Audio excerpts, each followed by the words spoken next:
But since, and this comes to decentralized, one of the features now,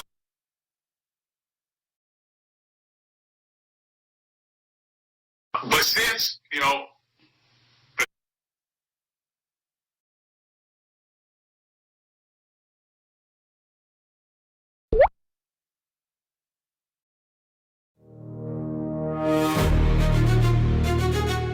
Listen closely.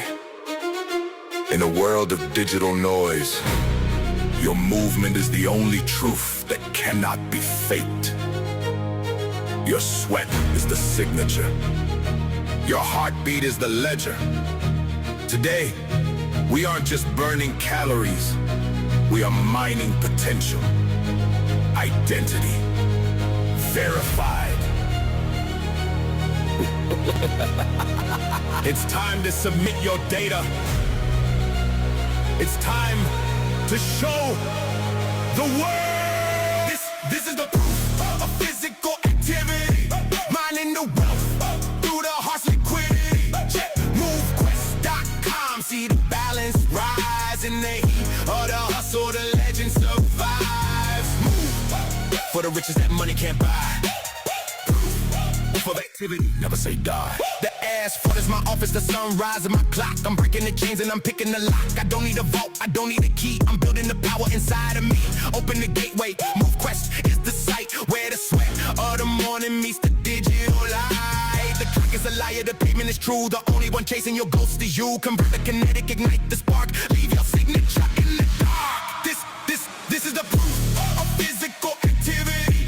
Mining the wealth through the harsh liquidity. Check MoveQuest.com. See the balance rise in the heat of the hustle. The legend survives. Move for the riches that money can't buy.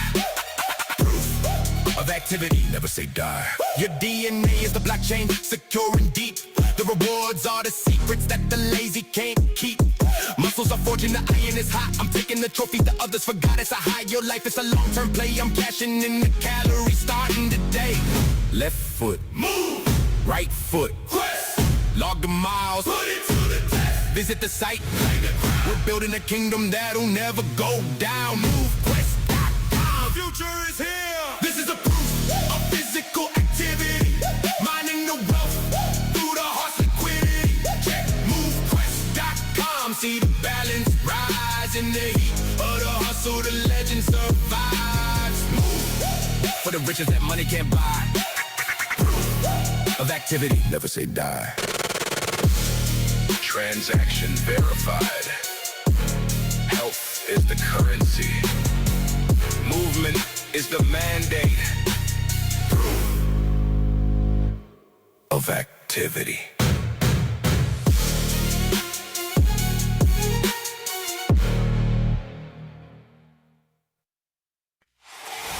Global stage, claim your fame. MoveQuest, start the game.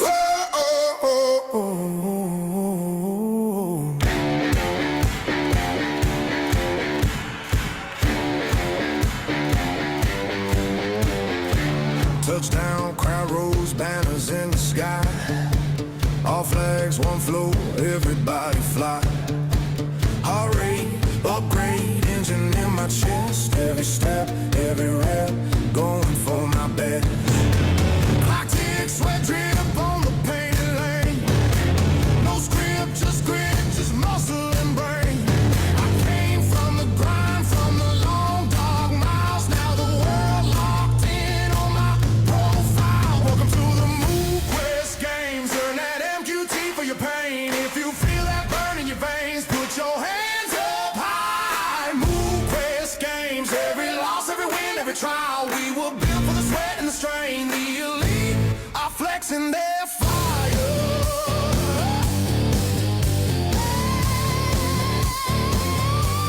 Are flexing their fire. Yeah. Whoa, yeah, yeah. Line up, eyes up, silence in the air. One breath, then burst, I'm already there.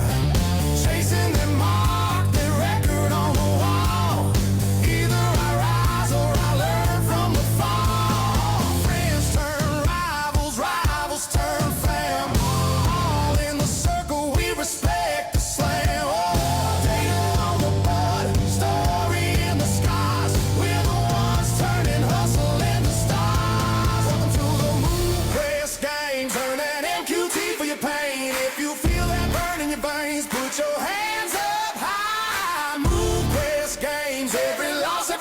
every trial. We were built for the sweat and the strain. The elite are flexing their fire.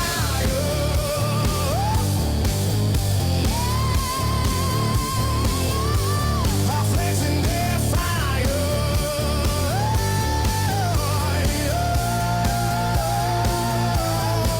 From the block to the track to the mat to the ring, every move that you make is a crown, is a ring. From the screen to the street to the roar of the stands, all the grind, all the time in your hands.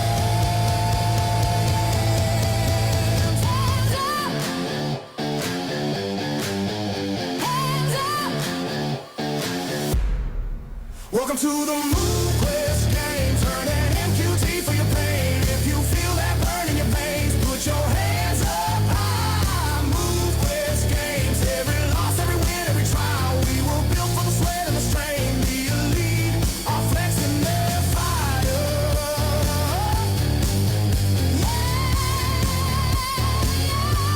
Are flexing their fire.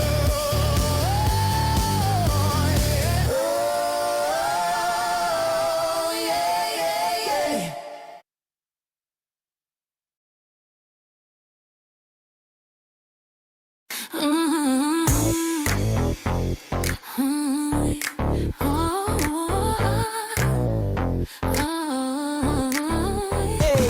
Face up tight, feel the ground shake.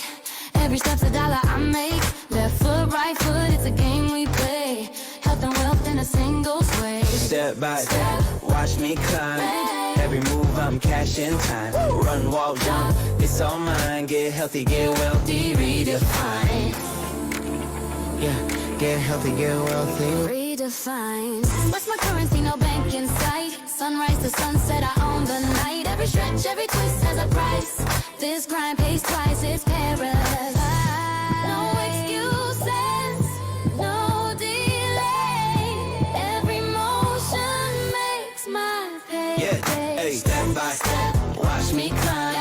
Every move I'm cashing time. Run, walk, jump, It's all mine, get healthy, get wealthy. yeah, Redefine. hey, step by step. Watch me climb. Every move I'm cashing time. Run, walk, jump. It's all mine, get healthy, get wealthy. Redefine. Stumble, fall, I'm still in the race. Each bruise another badge I embrace. Momentum builds, can't erase the sound of coins in every pace. Every pace, every pace.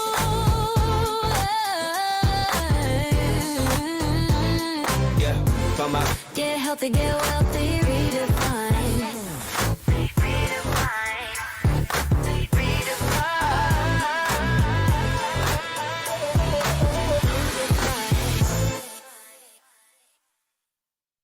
All right, everyone. We want to welcome everybody to tonight's MoveQuest, Thursday night MoveQuest community call. Hope everybody, once again, has been having a wonderful week thus far, staying active and engaged. Definitely like to see that. We still have people coming in pretty rapidly right now, so that is still a wonderful thing. But we're going to go ahead and get the ball rolling. Those of you that were here earlier in the week, or actually last week, you heard Miss Lynette mention that today she was actually going to kind of share some information and allow feedback from the community and the ability to ask questions and things of that nature. So we're going to be moving forward with that one here momentarily. But as always, we want to see, we do have Mr. Hayden Andre with us this evening. So we want to allow him the opportunity to share anything and thoughts that he may have on his mind before we get the evening started. Mr. Hayden, how are you doing this evening, sir? Herschel Crow, my brother from another mother. I am doing fantastic. What about yourself? Wonderful, wonderful. As always, Herschel, man, we like to give shout outs to the entire MoveQuest Nation and tell everybody happy Thursday. This is the MoveQuest Community Call event. As Herschel said, my name is Hayden, your friendly neighborhood digital asset investor. I am always live and energized, fired up, and focused on success. Now, for those of you who are meeting me for the very first time, welcome to MoveQuest. Like many of you, I discovered this incredible project by being invited by someone to check it out and learn more. And I'm super happy. In fact, I'm very grateful that this person did not prejudge my ability to get the concept, nor did they prejudge my willingness to participate. Now, that being said, quick shout outs to all of the A players out there who are sharing the idea of MoveQuest. It is an absolute chain breaker of a project. Now, just a quick few reminders before we hand over the mic to Miss Lynette. There are 3 days where we go over simple language MoveQuest overview details. And that's Tuesday, Thursday, Saturday at 12 o'clock p.m. Eastern Standard Time. Every Tuesday, Thursday, and Saturday at 12 o'clock p.m. noon Eastern Standard Time. Now, for those of you who have difficulty aligning with those times, you can always reach out to me personally and we can arrange for a private overview event for your group or your community or any individual who you want to share this powerful idea with. Okay. Now, on Saturday is a kind of a special day. In addition to the overview, there is a more advanced A player conversation that takes place, and it's designed to train and support everyone who is looking to maximize their experience in the MoveQuest system. Now, this week, we have a special featured guest. Our very own Mr. Herschel Crow will be lighting up the cyber airwaves. Make sure that you mark that date on your calendar and mark the time is 12 p.m. Eastern Standard Time. Tune in to get the details that Mr. Herschel Crow will have to share with us. Now, as always, please remember to slow it down. Take your time when you're doing transactions in the Web3 blockchain and digital asset space. It's important to do the right things to get the right results. And success requires focus, determination, and precision-styled action. Machine mode is in full effect. Stay focused, max out, and level up. Mr. Herschel Crow, back over to you. All right, Mr. Hayden, thank you for that. And what we're going to do is to be mindful of everybody's time. We're going to go ahead and get this ball rolling so we can get as much in as we possibly can or what have you. So I'm going to go ahead and invite Miss Lynette to the stage. Miss Lynette, how are you doing this evening, ma'am? She's finding her unmute button. Right. That's exactly what I was doing too. I'm like, oh my God, where's it at? Where's it at? I was over on another page trying to get these presentations. I actually have, I'm going to go through these, like I said, quick, because I know tonight for people that have, questions, we want to allow people to ask them. But I also, to save on time, I'm going to do a quick recap on the liquidity, give everybody an opportunity to kind of understand it first so that, we don't spend a bunch of time on questions if we don't need to. But of course, they're important. So we want people to be able to ask questions if they don't completely understand. Now, I want to make this, I shouldn't have to say this, but I'm going to.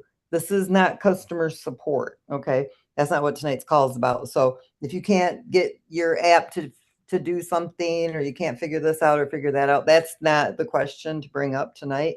This is just for people that have, don't understand where the liquidity and whatnot is coming from. We're going to not answer customer support questions. So you would leave them for Zoom or our normal support channels that we already offer for that type of stuff. So let me get started. I got to make sure you guys, which one do I want to start with first? I have to decide how I want to do this. Hold on a second. I've got so many presentations that I've been working on because we're getting all of the training and everything ready to go as well. All right, we'll do this one. Let me see. Is this sorry, guys. I have so many of these up right now and I didn't think I did. Been working on these all day. Well, there's something. That's not the one we want either. I will get them. I just was telling Michael, I'm like, I've got so many files on my computer. The thing doesn't even seem to work like it should. All right, which one are we going to start with first? Sorry, guys. Okay, I found them all. You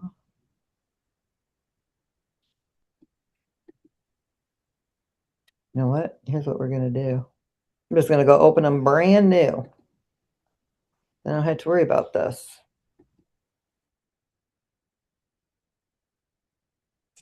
Ain't this something? All right, we're going to start with this one first. This is some of you may or may not like this. I apologize if you don't. All right, let me share the first one. This doesn't have anything to do with, well, it does in a roundabout way have everything to do with liquidity.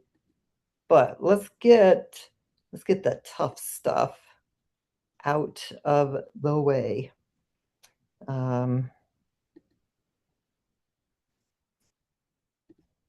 Everybody should be able to see my screen, I'm assuming. All right, you guys, we're going to talk about tier 4 and tier 5 real quick in the hatchery.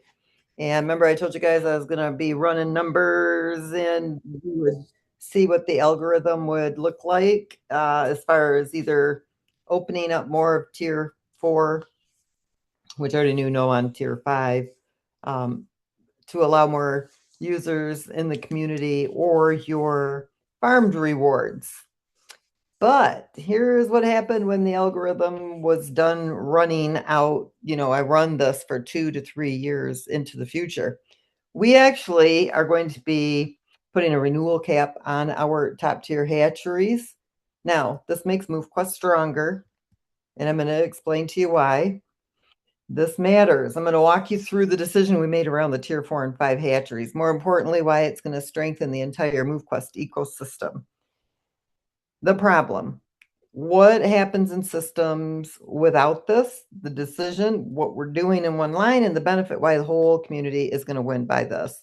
Every system, like, okay, when you're talking about, and I'll go back to Bitcoin, when the final years of the mining, I'd say probably the last 10 years, those aren't final years, but probably the last 8 to 10 years of mining Bitcoin, it was only those that could afford to buy all the major powered equipment that you would need and be able to pay those hellacious electric bills.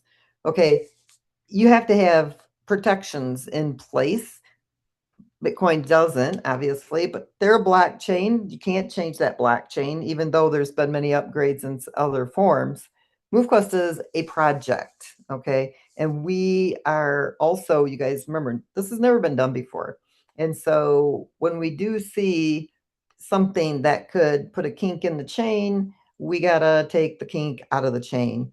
So what we're doing by putting a cap on your renewals is we're making sure that a small group of participants are the only ones that can be in the tier 4 or tier 5, meaning once you're there, if you stay and you never leave tier 4, this is going to cause a whale concentration effect. And you guys already know from many other crypto projects, whales only hurt a project. Period, plain and simple.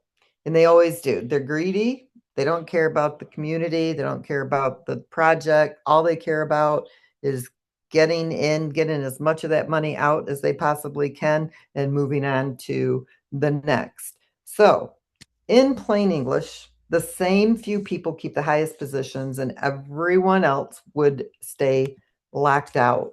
When that happens, the ecosystem ends up closing. It could collapse it long term, way down the road. Okay, we're not talking immediately because we're still very small, but this is going to make sure that it doesn't happen in the future. When it would limit access, okay, to more people being able to farm the MoveQuest in tier 4 and 5. The opportunity concentrates. The same small group captures the majority of the highest tokens every single 210-day cycle. And you guys know tier 4 and tier 5, those are very lucrative tiers. If you're in them, you're happy you're there. If you leave it, most people are happy you left, okay, because they want to get in. And then it would also make it feel like the Golden Hatchery tier 4 and tier 5 were closed. And there's not much room to expand on tier 4 or tier 5. We only have so many tokens that can go through emissions on a daily basis. And already between tier 4 and tier 5, they have the majority. Tier 1, 2, and 3, yes, those are good. Tier 3 is great, actually, when you're looking at the scope of things. But 31, almost 3,200, no, is it 3,100 MoveQuests are being farmed on a daily basis in the Golden Hatchery. Actually, all the hatcheries, the incubator, the nest, all of them combined. But we only have up to 7,200 to work with. So if the farming is a little bit over that right now, it's not a real major issue. But as the community is growing and the mining is at 4,100 a day that's being distributed through emissions from that proof of physical activity, then that farming has to have that hard cap at that 3,100. So we don't want the kind of ecosystem where access is limited, the opportunity is concentrated, and that the system feels closed to other people. So here's what we're doing. For Tier 4 and Tier 5 hatcheries, renewals will be capped at 75%. So let's say you made 100 MoveQuest deposit into Tier 4. When your renewal comes up, you would only be able to renew 75 of those MoveQuest tokens, which allows the community to use the other 25. So you want to be in that nest so that when people are renewing, you can, take up that extra space that allows for more users within the community to take advantage of the Tier 4. So basically, the way for you to be able to continue to mine, for those of you that have strategies, you'll figure that out, but you definitely want to utilize the nest, make sure that you're in the nest so that when those spots become open, you're able to move right into them. Now, this is going to take a week to 10 days for us to update this hatchery with that 75% cap. So those of you who are renewing right now, that's not affecting you. Those of you who are sitting on your renewals, you probably want to renew before that 75% cap does play into effect. Now, this isn't by any way, shape, or form trying to punish people who are in those tiers. It is just making sure that this system keeps moving, that we don't create a whale scenario. You do not want 300, 400 people that are, holding the majority of the supply 2-3 years down the road, okay, when MoveQuest is sitting, at Bitcoin market values, which it very well could be. It doesn't take much within MoveQuest for the market value to really do some crazy things. So 3 things. Participants can still continue. Nobody gets pushed out, okay? And the renewals are still available, but not indefinitely at that full capacity, because when Waleed finishes that contract, the update to it, then it would be implemented. So this is going to shift, I would say, within the, like I said, next 7 to 10 days, maybe 14 days. And new participants are going to be able to, access these tiers. As you guys know, they're the top, right? 4 and 5, they're the ones that they're always maxed out. We just don't want to close it off, okay, so that it doesn't rotate. You want people to have the advantages of the farming of the MoveQuest token. So if it sounds like we're taking something away, we're really not. We're making sure that the system isn't dominated by a handful of people, protecting the community from the whole project moving into a whale scenario. There's nothing in MoveQuest where there's ever able to be a whale scenario. And so we have to make sure that the hatchery doesn't become that. And so when I started, rerunning those numbers and stuff to see where we were at as far as making room, for the farmed rewards, and expanding the space, if it could work within our tokenomics and whatnot, and it just doesn't at this time. But what really came to light was the whale scenario that it could create. And like I said, it wouldn't be this year, next year, but 3 to 4 to 5 years down the road, it could be problematic. And so we don't want that. And that's why we do, a lot of extensive testing that we do. It creates a stronger ecosystem for everybody. It's more opportunity across the community. It's more participation at higher levels. It's attractive for new people who are getting involved in MoveQuest to be able to at least know that they will be able to get into Tier 4, even if or Tier 5, even if at a limited capacity, because it'll take for you to have, if you get down to like, so, okay, 100%, you renew at 75%, and then your next cycle you renew. Of course, that 75% is only at 75%, so it begins to diminish the amount that you have in tier 4 over, 3 to 4 or 5 years. But it also provides that healthier distribution of access and rewards. If everyone can reach the top, the system grows. If only a few stay at the top, then this whole ecosystem would stall. We do not want whale dominance. Okay. We want a healthy rotation. And so without the cap, you do end up with that whale dominance. And like I said, it would have taken 2 to 3 years to get there, but we don't want that. Okay. We want that healthy rotation for the long term. Okay. Once I'm done building this and I'm confident that, this thing has reached the market value that we want it to, we've got the community size that we want it to. There is a day I would like to kind of retire and let other people take over what I'm doing, the presentations and operations and things like that. Because I'm not in my 30s anymore. And so I want to make sure that well beyond my life, that this project is still at a healthy rotation, that it's still a very robust and strong system that people are going to be able to take advantage of for many years to come. This is what MoveQuest has always been about. Okay. It's about participation, accessibility, and the fair distribution. It doesn't break down the principles. It's defending them for all of you here. It's protecting this down the road. This also prevents, like I said, that power concentration. You don't want just a handful of wallets accumulating disproportionate influence over time. We don't want a reward imbalance where the same mining accounts are collecting the majority of the top tier rewards cycle after cycle after cycle. And we don't want long-term stagnation. If you have no movement at the top, means there's no aspiration at the bottom. And then the system begins to slow down. So even, as strong and healthy as MoveQuest is with the small community that we have, we really want to make sure that we protect it when our community is growing and it's got a large amount of people in it. So let's be direct about the goal. The goal isn't to stop your success, it's to prevent success from becoming permanent ownership of the opportunity. Success should always be available and not reserved. It isn't a restriction, it's a protection. A system that only works for a few will never work long term, but a system that stays accessible to many, that's what creates the real sustainability.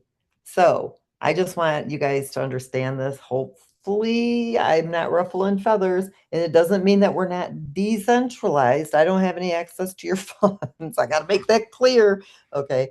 Decentralized means I'm not coming in and grabbing anything that you own, that you control, and that you run, but this is part of the protocol. It is part of the system. And we do have a responsibility to protect this for all of you, to make sure that that whale scenario never can exist in MoveQuest. So those of you who are diehard hatchery folks, I know some of you won't like it, but there's not, we have a small community. When this starts to grow, they're going to want access to those hatcheries, and we are limited based on the number of tokens that go into circulation per the liquidity. And we do want everybody to have, be able to take advantage of that. So just to let you guys know up front what we're doing, give you a little bit of time to let that soak in, make sure that you've got backup in the nest, for those of you who do want to get into it. Okay, now I'm going to stop sharing because I want to go into the liquidity, and I'm going to zip through this really fast because I want first to everybody, just give you the basics so that you don't, if you're asking the basic questions, maybe you won't have to do that. I'm also going to provide to you that liquidity slide that I told you I would get to today or last week, and I never did. That's kind of the norm for me because I get so busy. I have a hard time keeping up with anything I'm doing. Let's see here. Let me get back to the right presentation.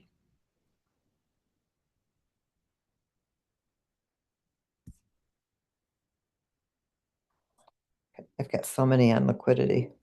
When you guys get done, really learning MoveQuest, you're going to know everything you'd ever want to know about liquidity and probably more than what you want to know.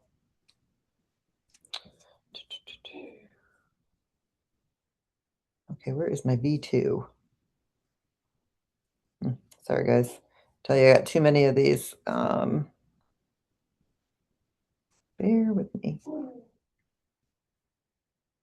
Here we go. Got her. All right.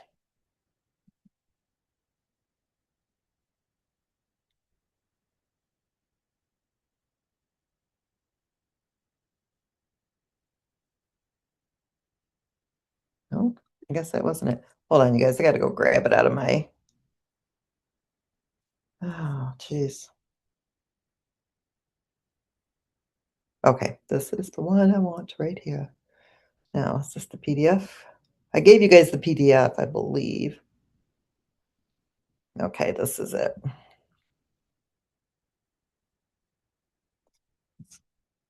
Okay, we are in business. Let me share my screen.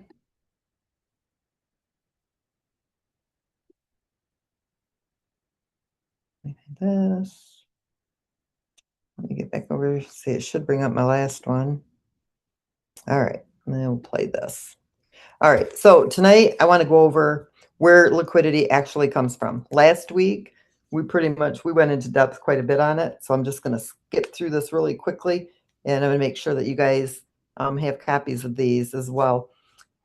I think that most people misunderstand how crypto liquidity is built. Okay, and MoveQuest is so different from any project that has ever been on the market. The misunderstanding really comes from people thinking that liquidity is like, because you don't a lot of people do not understand where liquidity comes from. I always tell people when we're having conversations, I think people think that liquidity just is picked off a money tree in the backyard or something, but it really doesn't appear out of thin air. In most crypto projects, liquidity comes from one of three places. And when that source runs dry, that project is dead. Okay, first is pre-sales. Okay, that's that big burst of capital at launch that eventually stops.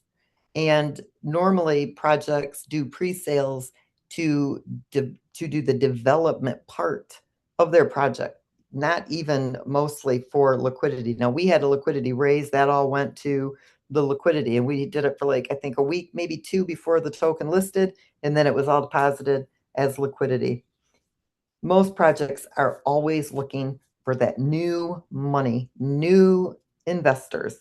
Liquidity rises and falls with fresh money entering, and then that constant inflow. The system has to have new buyers to survive every single day. Okay, now you guys have been in MoveQuest for a long time. Okay, we have a lot of sellers, and always it seems more sellers than the buyers, right? So we've already gotten rid of all that. One, no pre-sales. Two, we don't need new money, new investors, and we don't need that constant inflow of money. We have totally built MoveQuest completely different. Liquidity is built through participation. Every meaningful action inside MoveQuest contributes to the liquidity, not some actions, not occasionally. Every major interaction with the system feeds the liquidity pool. Okay, this is the frame for everything that follows. When we're talking about the Q chip, that actually becomes liquidity. When a user mints a Trailblazer or is an Explorer miner, here's exactly what happens to the value. The Q chip is converted to AVAX. Why? Because you bought it with AVAX. From AVAX, we convert it to USDT. And then that USDT is paired to MQT that's in the liquidity vault, and it's added to the liquidity pool. So the user's activity brings in that external value. The value then becomes liquidity. We have the 4 tiers of miners, okay? Same engine. The incubator mints Trailblazers, Explorers, and Vanguard miners using a 50-50 split. Roughly 90% of the inflow supports the liquidity. And the reason I say roughly is because if it goes and it doesn't have to buy the MoveQuest, it actually becomes double the liquidity. What do I mean by that? For example, if I spend $100 and it's paired to $100 of MoveQuest, that's $200 injected to liquidity, even though only 100 came in. So it could even go as high as 180% that ends up in liquidity at any given time within the ecosystem. So what happens? A user mints one of the trailblazers, 50% is AVAX, 50% is MoveQuest. The AVAX is converted to USDT, the USDT and the MoveQuest is paired, and then it is added to the liquidity pool.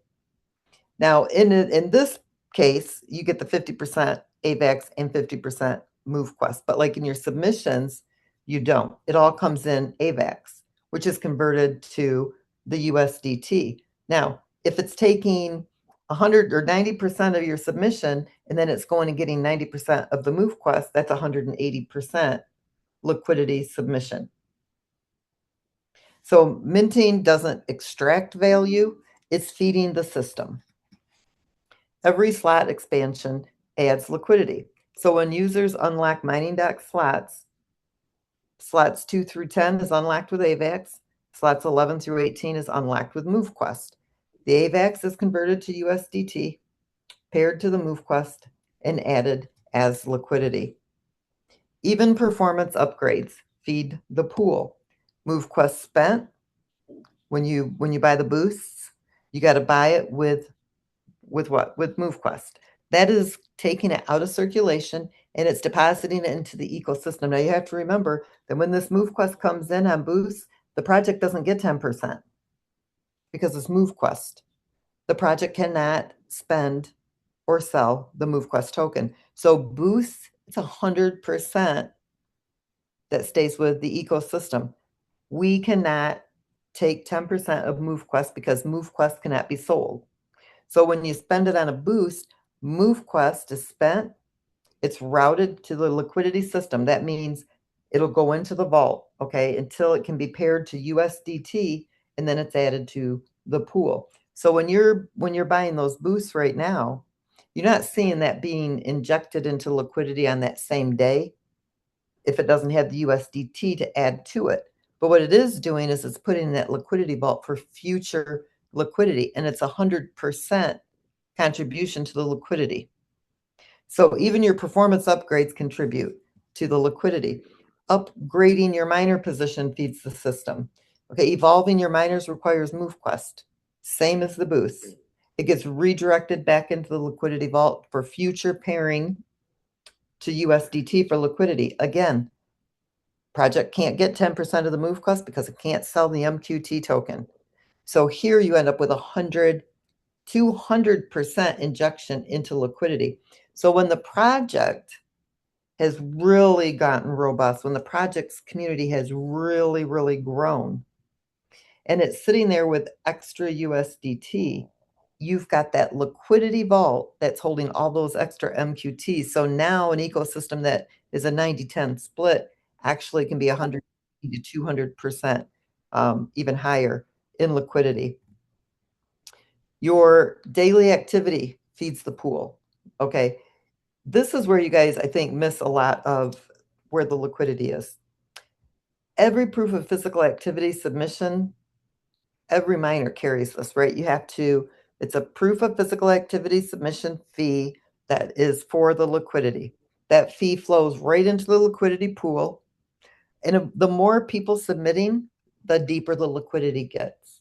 The less people submitting, obviously, that's less, liquidity that's being injected. But it also means that it's less selling pressure because the emission of MoveQuest distribution is also lower. But what you have to think about when this is your liquidity pool. This is your ecosystem. The community controls it. So if you sell MoveQuest for AVAX to cover your submission fees, think about it like this: $1, and you sell $1 worth of MoveQuest, and you are going to pay a couple, there's a fee when you do this using the exchange. So let's say it gives you back 99 cents. And then you submit that proof of physical activity. The project gets 10%. So now it's at what, 89 cents? And so when it gets deposited back into the liquidity pool at 89 cents, you've actually removed 11 cents from the liquidity pool per miner. And so you're taking out of your own ecosystem to float your proof of physical activity for the next day. So you got to think about that when you're doing that. If you are at a point where, okay, 18 Trailblazers is $1.80 a day, I'm comfortable with $1. Instead of selling your MoveQuest because of the effect that it does have, I know, 10 or 11 cents doesn't sound like a lot. When you have thousands of people doing that on thousands of miners, it does have an effect. Just remove some of your miners, right? If your daily amount that you can submit with is $1 a day, then remove 8 of your Trailblazers and submit with 10 or Titans or whatever it is that you have to do, so that you're not affecting your own liquidity. It's your liquidity pool, or you can do it the way you're doing it. Because as you can see, it's not hurting the liquidity pool. But imagine if you were using methods to make it stronger. You guys, I listen to people all the time, and I'm in these different chats, and I don't say anything, but people strategize on how to get the most out of their mining. 100%, you should do that, right? That's what makes it fun and competitive. But you're missing out on what you're doing to yourselves with a proof of physical activity submission fees, when you could strategize better and see the liquidity pool deepen even more. The full ecosystem loop, every interaction above is reinforcing your liquidity pool.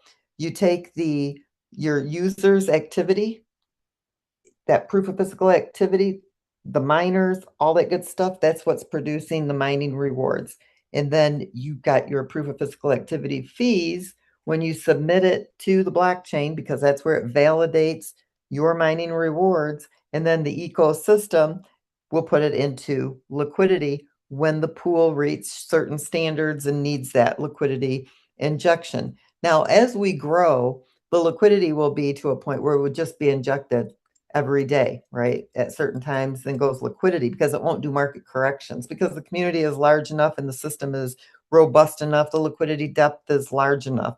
Right now it works on an algorithm. So if, there's heavy selling pressure, it will wait till that selling pressure comes down. And if there is a percentage that can do market correction, it'll go in, do the market correction. That's how it absorbs the extra MoveQuest that was oversold, by buying more MoveQuest to put back into the liquidity vault, and then it'll inject liquidity back into that pool.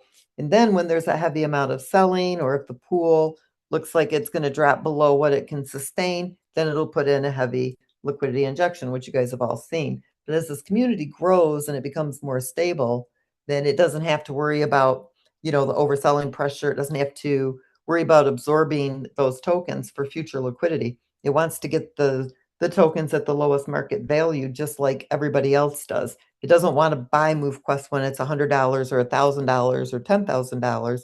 It wants to absorb and buy as much of that MoveQuest at the lowest dollar possible, because the future of that liquidity, it has more value. One MoveQuest today is worth $6, but one MoveQuest 6 months from now could be worth $60, or a year from now could be worth $600. And so the lower it buys it, the stronger and the more stable the ecosystem is down the road when you have more people in the community. MoveQuest doesn't rely on the new money or the new investors. You guys know that we grow very, very slow. We have a very small community, and you see where our market value is, and you see where our liquidity is, the liquidity coverage. We are different than your other projects. Most projects, people buy the tokens, the liquidity forms. In MoveQuest, people participate and the liquidity grows. In other projects, people sell the tokens, the liquidity drains. In MoveQuest, people engage, the liquidity strengthens. Okay, MoveQuest is dependent on real world usage. We are not dependent on constant new money. Where is this all going? Everything I just showed you, how liquidity is being built today, here's what comes next. This is what protects the liquidity and strengthens it. MQT becomes the fuel. On Avalanche today, AVAX pays for your transactions. That means users sometimes sell MoveQuest just to participate in the project, which creates the selling pressure. The MQT blockchain, we change all that. Today, users are selling MoveQuest to get the AVAX. You need the AVAX to pay those transactions, right? On the external chains, that creates that forced selling. But tomorrow, and I don't mean like tomorrow, April 24th. I mean like tomorrow here in the next 30 or so days, MQT becomes the gas. The MQT fuels this entire system. Transactions, features, participation. Okay, no more selling MQT just to use MQT. The blockchain turns MQT from something you sell into something you need. Every single transaction that takes place on the MQT blockchain requires MQT for the gas fees. Those of you who have been stocking up on your MoveQuest, you already know what this means, right? Especially as we get more user adoption. When we begin running on our own chain, we are going to be able to build without limitations. Right now, MoveQuest is an extremely complex project, and we are limited what we can do with the smart contracts on these other blockchains. So we're going to be able to do more than just these, what we're building here. Okay, what we built here is amazing. Imagine what we're going to be able to do on our own blockchain. And it's an integrated ecosystem that's going to be able to, it's designed specifically for those complex smart contracts that we build into this project. That's going to be a great thing for other projects that also want to be able to do and build these complex projects that can do more, okay, in real world use, real world life cases. It's going to allow for us to have more partner integrations that are going to use our blockchain, projects that can plug right into the MoveQuest mining system and be able to, build liquidity for their tokens, build very complex projects using our much better smart contracts. And not only that, we have an advanced model. We're more complex rewards, participations, we'll have more incentive structures, our challenges, our leasing, events, the gamification things that we want to do with virtual fitness, and we've got major plans for MoveQuest, but it's almost impossible to do it on these other blockchains. They just don't have the coding capacity within the smart contracts that we need. So MoveQuest is going to be able to build without limitations that we currently have on these other external chains. And this blockchain of ours is powered by its community. All of your major blockchains run on large server nodes. Okay, we are exploring an entirely different direction. Okay, our light node system that's supported by the users themselves. So your traditional blockchains, they use those large centralized servers. Those have single points of failure. They can be disconnected from the community that uses it. Our MoveQuest model is community-powered light nodes. User devices help support the network. The distributed network, it's resilient and it's aligned with the community itself. So the same community that uses the system is also the same community that powers the system. Okay, this means it doesn't rely on server nodes. Yes, in the beginning, we will use some server nodes, but those will eventually be phased out because as the community continues to grow, it's the community that keeps the network alive, the blockchain alive. Okay, this is a whole new blockchain concept that we are not even out there yelling it at the rooftop or nothing yet. Okay, we want to hit this really hard on day one. As soon as we deploy this, we want to just wow, okay, the crypto space with the type of blockchain that we have built. So today we're building it. Tomorrow is going to be protecting this. Everything we just covered, it's not a separate story. It's the next layer of the same liquidity system. Today, it's your activity that's building the liquidity. Tomorrow, it's our blockchain that's going to protect that liquidity. The same system that builds the liquidity is also going to be strengthening it and also protecting it. The anchors of this whole presentation: liquidity is built through participation, not speculation. Every meaningful action feeds the system. It doesn't drain it. And the same activity that mines MQT also builds the liquidity behind it. What makes us different is your participation creates the liquidity. The utility behind this project sustains the liquidity, and the infrastructure is what protects the liquidity. That's what makes this different from anything else in the space. Liquidity here isn't bought, it's built by everyone who shows up. That's the MoveQuest model. All right, guys, let's go into any of your questions that you may have. All right, all right. So I guess the easiest way to do this would be to raise your hand if you have a question or want to ask your question. We do, let me see, we do have some in the Q&A, but I'm going to give priority right now to anyone that raises their hand and wants their question answered, and see how we can make this flow. Give it a sec, give it a sec. If not, you did a wonderful job. We have Matt. Okay, Matt, 1 second. I'm going to promote you to a panelist, so you should see a button pop up on your screen. Click that, and it should bring you in. There you go. Go right ahead, Mr. Billman. Yeah, thanks so much. Lynette, first of all, I love the idea. I think the fact that you're going to be pushing the ability for the tier 4 and tier 5 to others, especially future members, is going to be a great opportunity to help us grow and expand the user base. So I think that was very thoughtful, and I can appreciate it from that side, even though I have a lot in the hatcheries. But I think my question is really just about the timing. Like, do you expect that this is going to delay the launch of the blockchain? No, because we still work on it. So when we're doing, so let's say something takes us 1 week to do, right? Probably 5 days of that time is running tests on another machine, simulating from 50,000 users to 100,000 users to 1,000,000 users to make sure bugs don't pop up. But while that is running through its simulation of tests, we're working on other things at the same time. So at any given time, we're working on 8 to 10 different pieces all at once.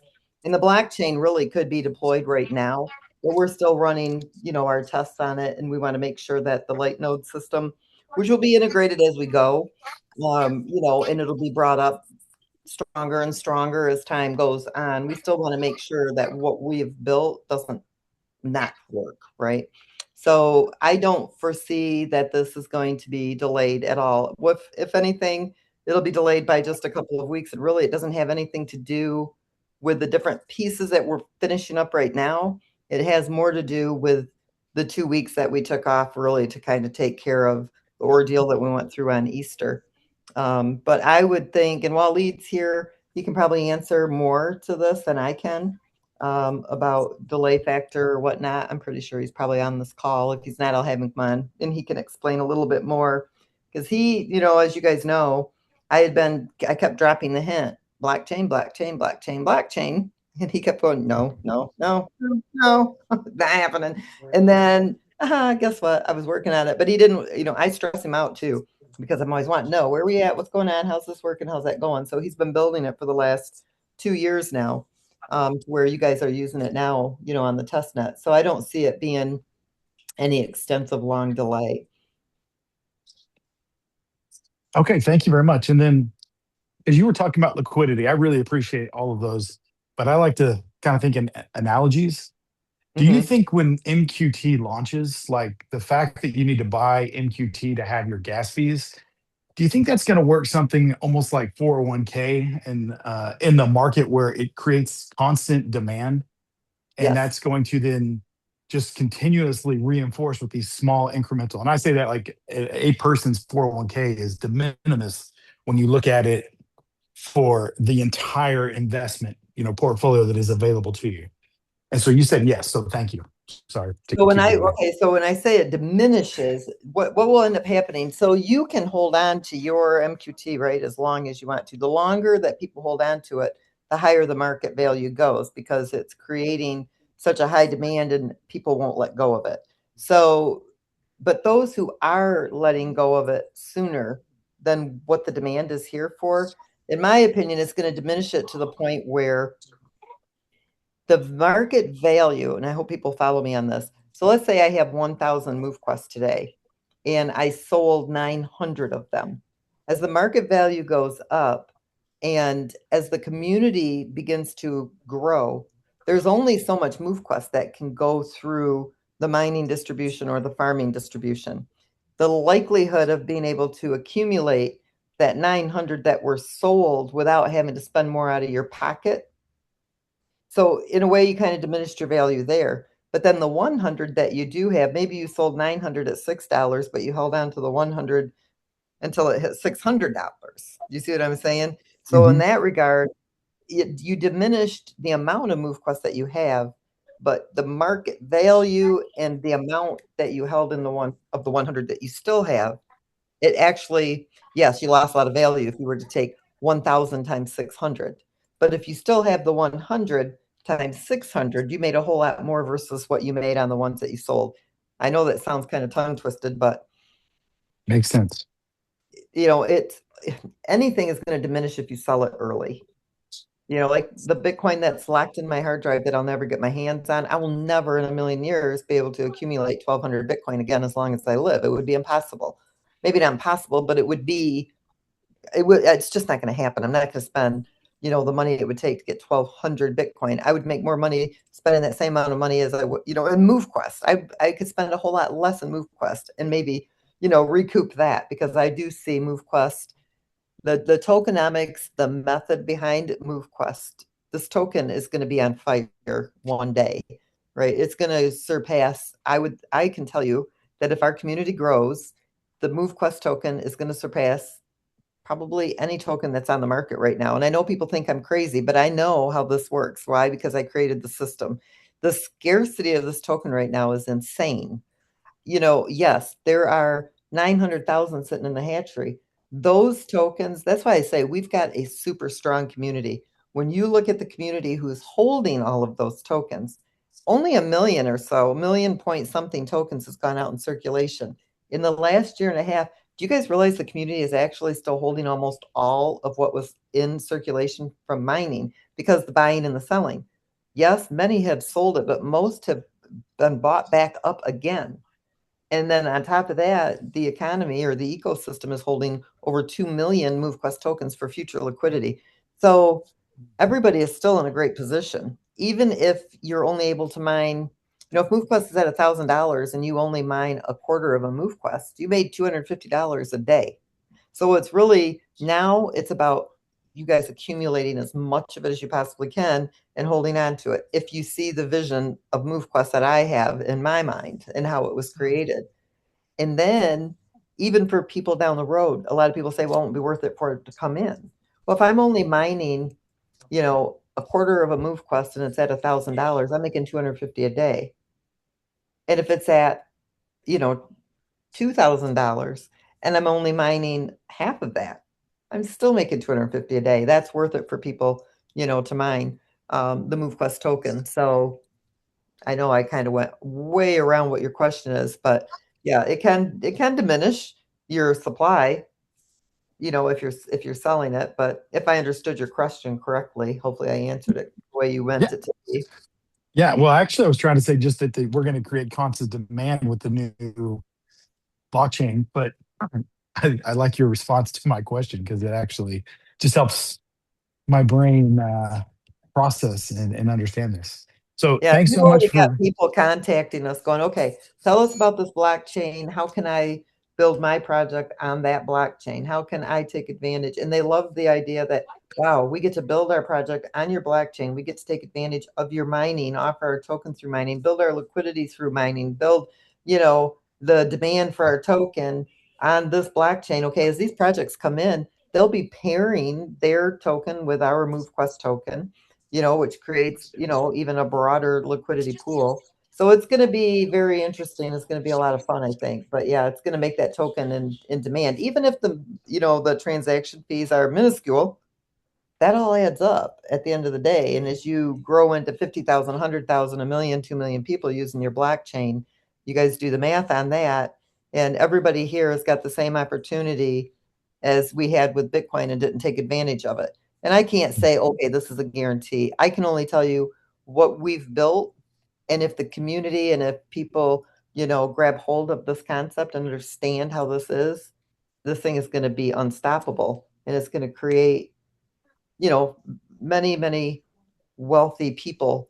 But more importantly, it's going to create a stable economy that people can depend on, and every movement they make can be completely helping them become financially debt free, and if nothing else, at least being able to afford a better life. Wow. So powerful. Lynette, thank you so much for being available and taking my questions. I really Nope. appreciate all the education. Thank you very much. Glad you guys are here. All right, let's see here who we have next. 1 second. Go ahead, Miss Judy.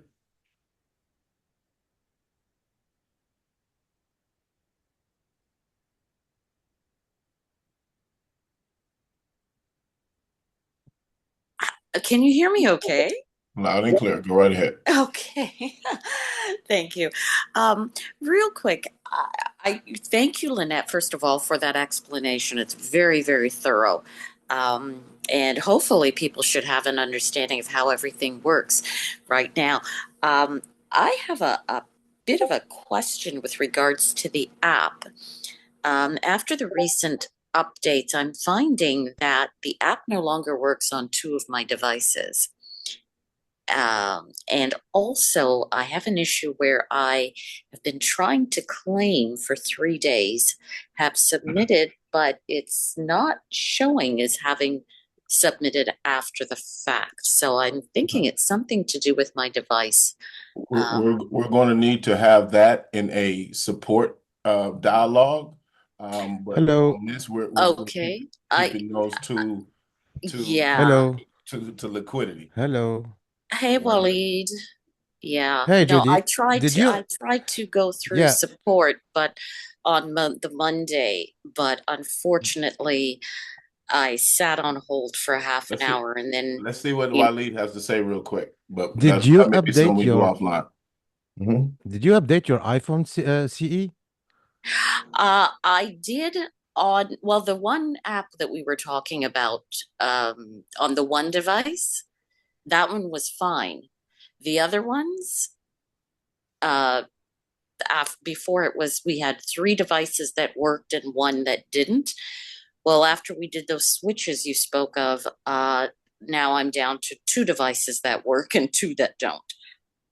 So, Okay. Okay. With this Waleed, Mhm. let's try to have this one offline because we're gonna lose everybody else in understanding what's going. I'm not doing support questions tonight. Love you to death, Judy, but support okay, Tuesday, no Wednesday, problem. I've Thursday, got to Friday, jump. make an appointment. But I want to keep this to the liquidity questions, and Waleed, he can reach out to you I'm sidebar. sure it'll be resolved satisfactorily. I know Waleed is an absolute whiz, and I have complete confidence in what you guys are doing.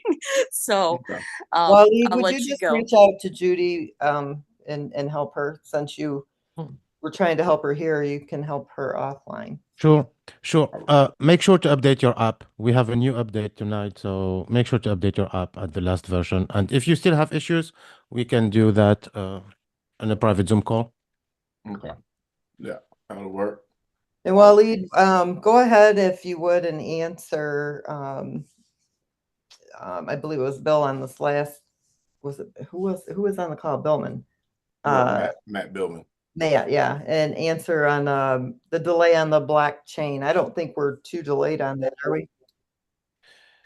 So here's the thing. So the delay is not technical. The delay is how it's called logistic.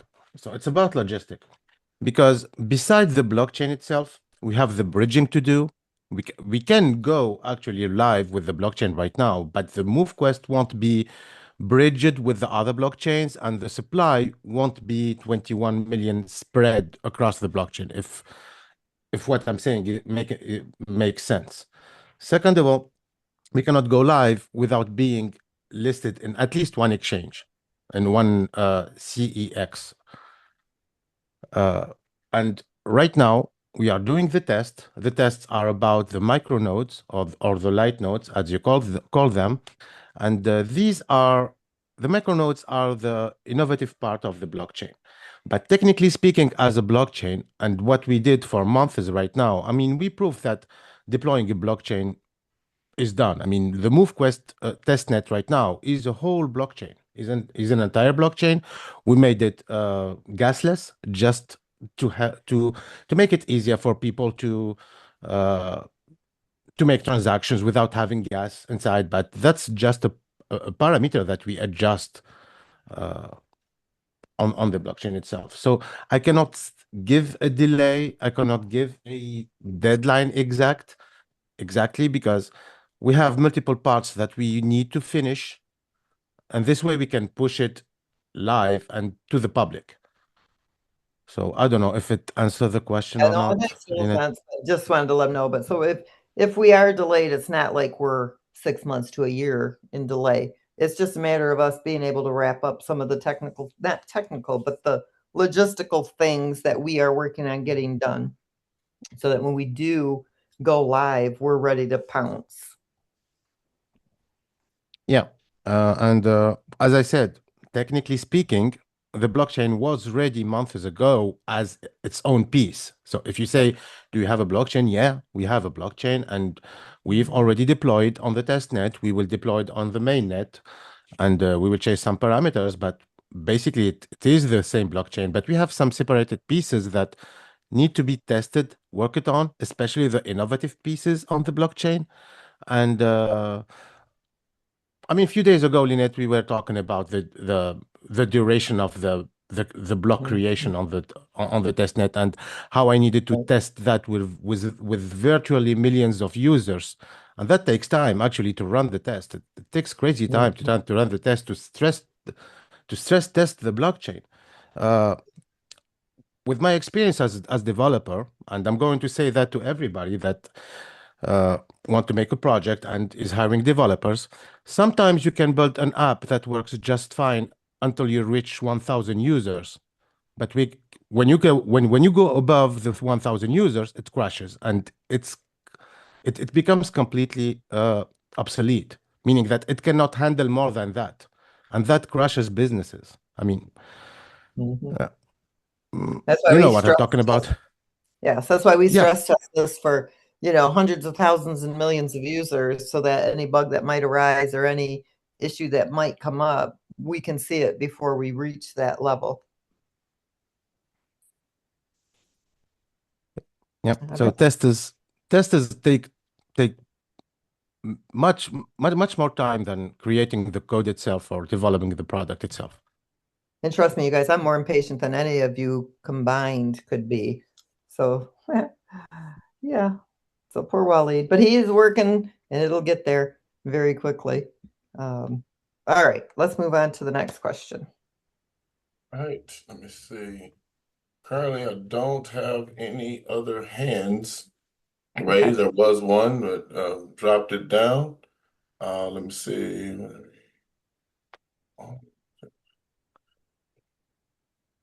Curtis has the hand up.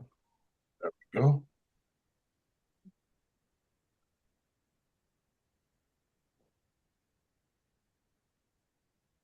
Curtis, are you making him a Yeah. panelist? Yeah.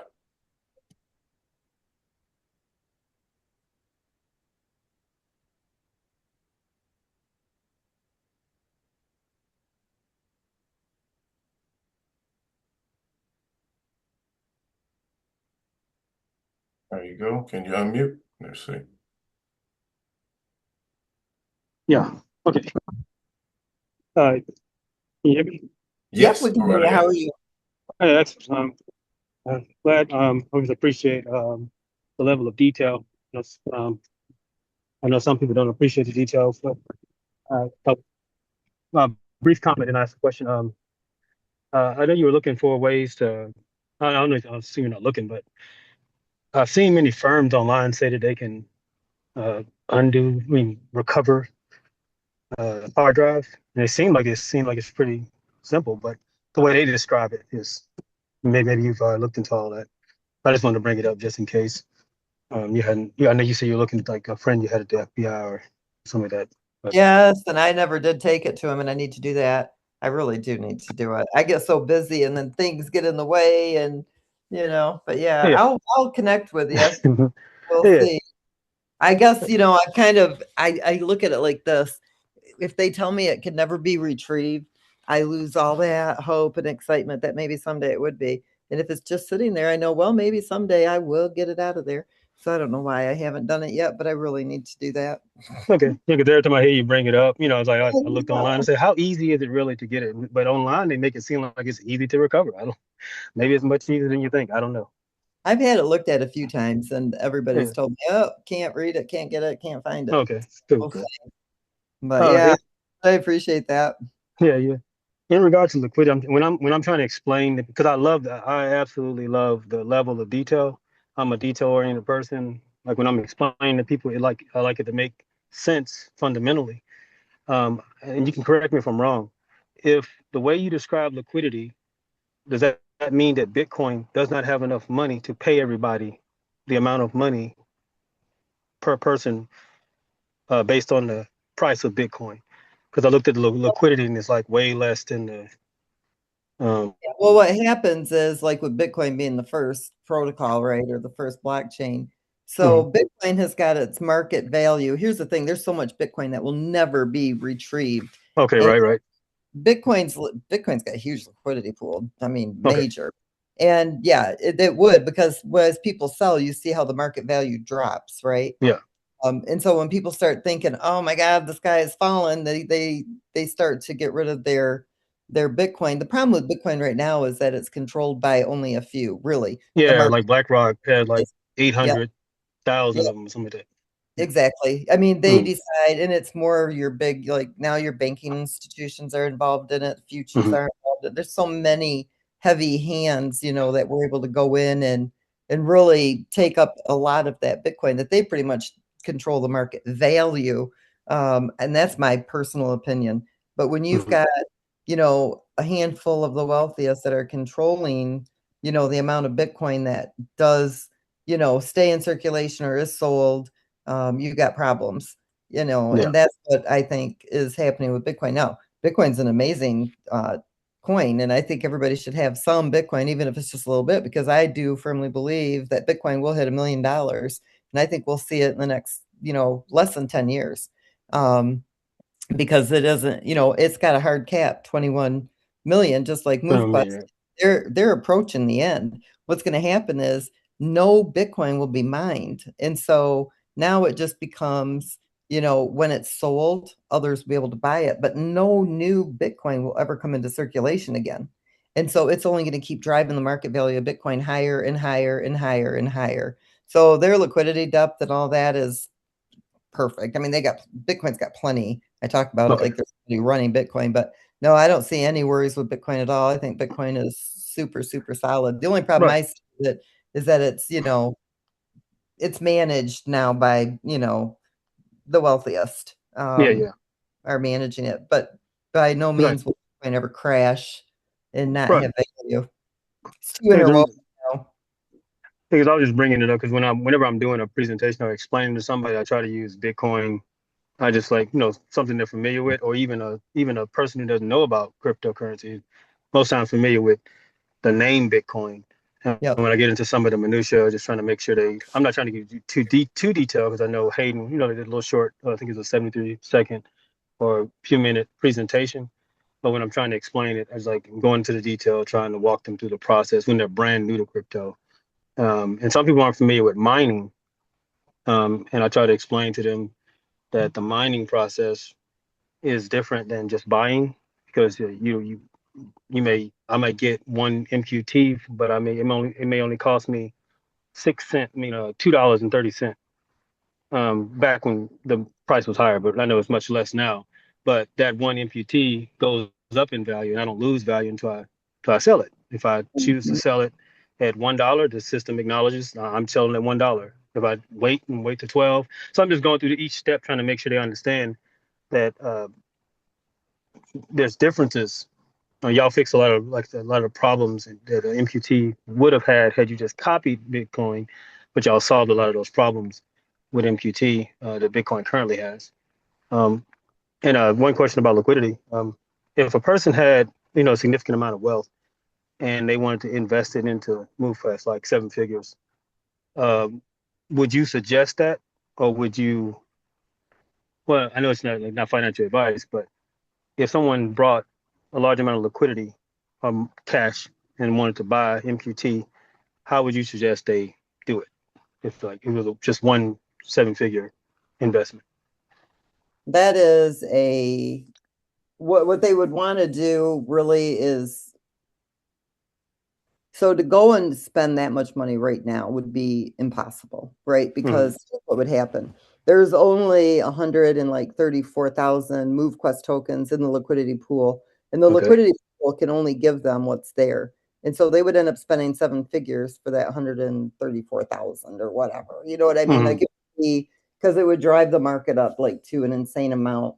So what they would want to do is buy them from the liquidity vault, and then it would be paired as liquidity to back the deposit. Do you see what I'm saying? Oh, that would be a conversation that I have directly with you. Or like, is that a different way to purchase?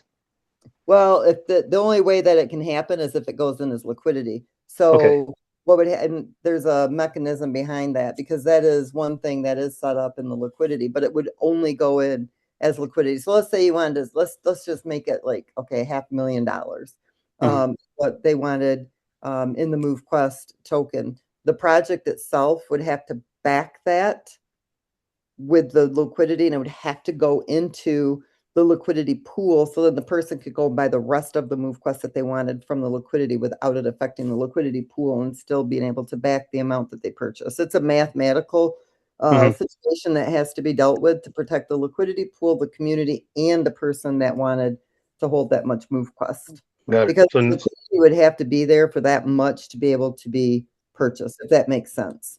Yeah.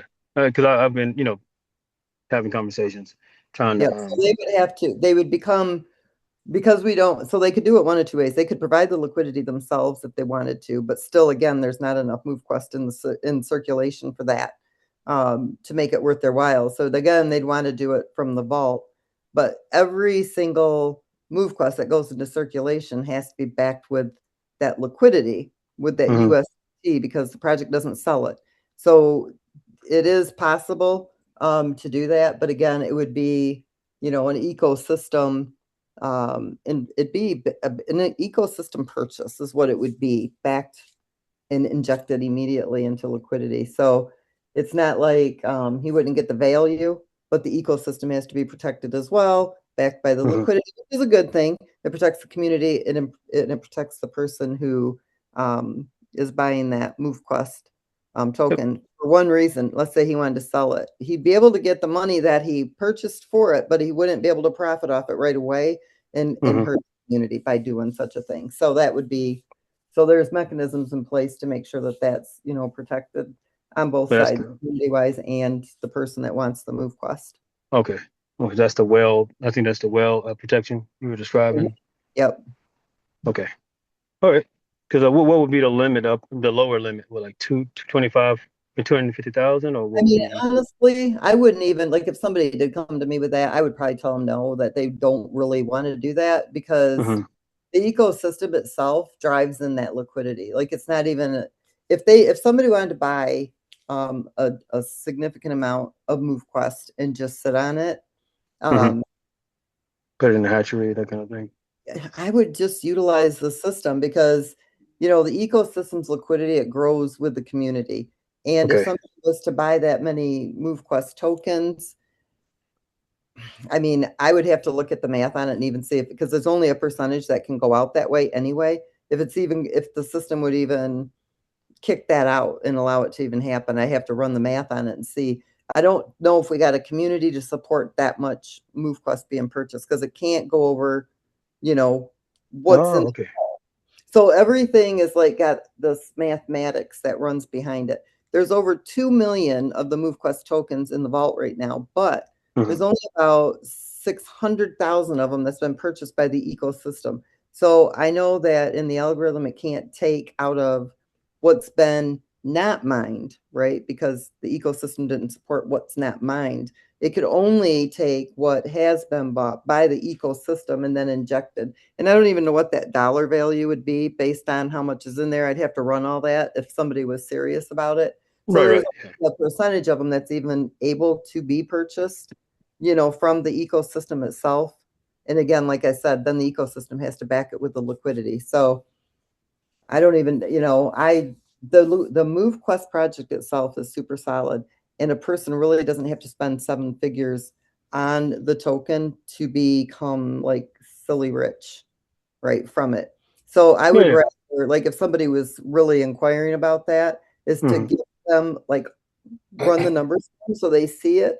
And if something like that was, taking place, of course, you guys were open, the community were transparent. You see exactly where the MoveQuest tokens go. So it's not like it's a behind the scenes transaction that's taking place. It's just a solid one to ensure that everything is still protected and it doesn't it doesn't oversell what can't be sold or purchased. This is not being sold, it's being purchased. And then that person could make that decision and he could see what the market value would be as it's growing. How long do they want to hold on to that MoveQuest? What's safe for them? What, based on projections and what the project is and the algorithms. But I mean, honestly, that's the good thing about MoveQuest, because, you really don't need, we don't need the investor money yet. To have a deep pool would be amazing. If somebody wanted to buy some of the MoveQuest that's available, as long as it could be paired and matched in liquidity to protect both sides of it. But I mean, somebody who just buys 5 to 10,000 MoveQuest, if you look at the numbers and they held onto it for the next 2 to 3 years, it's going to make crazy money. Right. So, if you got somebody who's serious about that, I'd rather them look at, the real numbers. I don't think that anybody would ever need to spend that amount of money in that dollar figure and still not, I mean, they'd still come out of it like, I know I shouldn't use the word stupid, but stupid rich. Right. Because I think you not you still do this now. Like you'll tell there's a process to selling. Don't if you have 3,000 MoveQuest, there's no reason for you to sell all 3,000 at once. You maybe sell 10 and sell it over a time period as opposed to selling all at once. So that same thing is flipped on the buying. If somebody still wanted to put a large amount of money because they really wanted to support the MoveQuest, or they really wanted to, be a part of MoveQuest, they would buy it in stages if they wanted to. If they just really wanted to, they buy 1,000 MoveQuest and wait a week, wait a month, and buy another 1,000, and so on and so forth until they get to the number they want to reach, something like that. Talk to me about, there's some other ways too that, if they wanted to become like a partner type on the project, because there's definitely room for expansion. I'm a person, you know what I mean? There's definitely room, and that way the community doesn't have to, because we never do anything that jeopardizes the community, so they don't have to worry about somebody comes in and bought 100,000 MoveQuest tokens, then they're gonna have control over the pool. See, that's what can't happen. Oh, okay. When somebody does something like that, then they can lock up X amount of tokens for a vested schedule, and all of that would go into liquidity, which backs the community 100%, with none of that MoveQuest, being sold for X amount of time. But I'd again have to talk to my lawyer too and make sure that's even legally. Okay. Not a partner. A whole lot more to go into it. Not in any partners, you know what I mean? But we're just definitely, there's so many things we want to do with MoveQuest that, bringing on partners is not out of the question at all. You know what I mean? We haven't even started talking about the MoveQuest fitness centers and all this other stuff that we're working on behind the scenes. So there's huge potential here if somebody wanted to come on like as a partner with MoveQuest. I've always been open to that. I had people offer to buy it and I won't sell it because I know that people won't manage it properly. They won't keep it in the same format that it is right now. And that's why I haven't done that. I've been offered 2 or 3 different times, 1, 2, 3, 3 times now. A lot of money too, like, no, because I'm not in it for the money. I'm in it to build something that's strong for a community of people. So everything we do has to be done the right way. But, expanding, somebody that's got interest in helping to evolve this into the next step. Of course, there's room for that. And that might be better money spent because it would go straight to liquidity. And of course, it'd be backed by his tokens, and also partnership with MoveQuest. But so there's always that option too, if there's interest in that. So in a way, so it would be better to have 10,000 active wallets as opposed to one single $1 million investment. 100%. Like Gotcha. that would even, we don't even have enough tokens that would be allowed to Mhm. be sold that way even. Mhm. Okay, understood. I reframe. I mean, had conversations, reframe it because maybe that's a way to. Yeah. Okay. I'll Yeah, you reapproach can it. reach out to me too, if you want to talk. Because see, that's money that doesn't go into my pocket. That's money that goes straight to the ecosystem. So anything that does take place that way, it's robust for the community, but it has to make sure it's robust for the community. So like he's not Got it. paying any money to be a partner. He's getting involved in an ecosystem that he's supporting, as a partner of the same thing I'm doing. Okay. All right. Cool. Well, that's Oh, and one last question. About is the has the bottleneck or the registration been removed as far as that Yes, initial? that's done. It's gone. So anybody can download the app. You don't have to create a PIN code first. So they don't have to have AVAX in their wallet in order to Mhm. download the app and actually enter the app. So now they can do that after the fact. So they can get in, look around, see what it is, and then make that decision afterwards. And so, like if someone scans my QR code, it automatically links them to me, and Yep, then they do the registration afterwards. I mean, the correct. finishing up the registration. Yep, they can scan your QR code and they can open up the app and it'll ask them to, activate the activation code, which locks it there. But they don't need AVAX for that. And then they Got can it. skip the wallet part and the Mhm. PIN part, and then go right into the app, look around, and when they come back and activate, your code is locked. Got it. Okay. Oh, cool. Appreciate the detailed answers. Always. Um, and last comment. I was debating with somebody about. They said there's no. I don't understand what people see when they see this. I've never seen such quality work, quality uh, levels of dedication to making sure something comes out right. I've seen a lot of people talk like they know a lot of stuff, and only to find out they don't know as much because the systems crash.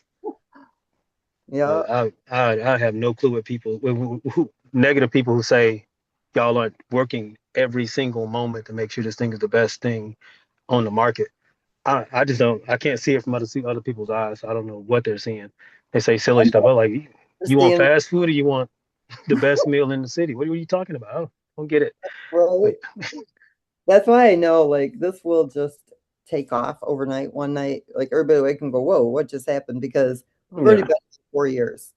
And the longer you're here, the more, people start to hear about it, see about I'm like, oh, they're still here. Yeah. And the last 10 things you were in are where? Oh, I don't know. They're gone. gone, You gone. know? Well, how's This is MoveQuest still there? Well, gee, maybe there's the value there that you didn't think was there. slow and steady. Slow and That's steady. And they've been people making money the entire time and they're still talking negative. What are you talking about? Whatever. But yeah, it's this program. This guy was talking like he knew a whole bunch and like the program's gone. It's like he sounded like he knew what he was talking about. Program's yep. gone. It's like, a lot of people Unless you can that's do a use something for it, but they really don't. yeah, yeah. But thank you for your time. I appreciate it. I'll keep on like these conversations going. No, I Thanks. appreciate it. Thank you. Yes, ma'am. With that, Ms. Lynette, I want to, because this kind of bleeds into part of what you just mentioned. We had a question in here. Um, at what point will all this lovely, sexy theory and with numbers become a reality? It always looks like the community is responsible from the project's perspective to grow the project. Well, we got it to 10,000 wallets. The decline is not on us. Right. The decline is not on the community. Well, it absolutely is. I mean, how can you even? That's like, okay, if let's just say there's 10,000 people, right? Wallets, and every single one of those 10,000 people were submitting every single day. Okay, let's just say it's just with 18 trailblazers. That's it's 10,000 trailblazers times that $1.80 submission. Okay, that equals $18,000. That's paired to $18,000 of MoveQuest. That's $36,000 a day that's going into the liquidity pool. You times that by 365 days out of the year, this liquidity pool would have already had $13,140,000 times 2. Okay, because we're going on year 2. You're talking about a liquidity pool with $26 million. Now you tell me how the community doesn't understand that. I'm not putting $26 million into the liquidity pool. We've built the entire ecosystem. It's the community that drives this project. If the community shows up, then it thrives. And if the community doesn't show up, well, then you grow at a smaller pace. It's 1000% about community engagement.